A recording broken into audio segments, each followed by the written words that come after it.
Welcome to the Slop Farm. Enjoy the video. You start by confirming whether this is a hardware or software swap. Plug the keyboard into a different PC or into BIOS. If arrows and WASD behave the same, it's hardware.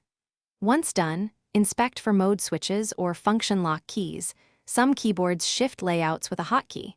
If the problem only appears in Windows, make sure you have admin rights and the keyboard driver or vendor software installed. This narrows the cause and lets you take the correct repair path without guessing.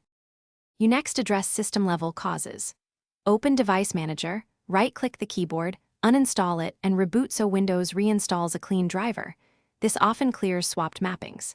Then, check settings for input languages or keyboard layouts, remove extra layouts, and set your desired layout as default. If you have vendor software, open it and restore default keymap or update firmware. These utilities can swap WASD with arrow layers for gaming profiles. Once these steps are complete, finally, you finalize the repair and validate results. Perform a factory reset on the keyboard using the hardware key combo or vendor application, then reboot and test. If keys still swap, boot into safe mode, or use a live USB to rule out third-party remapping tools.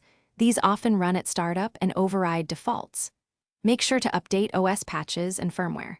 If the issue persists after all software checks, you should replace the keyboard or contact the manufacturer for warranty service. That single troubleshooting tip usually saves time. Thanks for watching. Consider subscribing if we helped you today.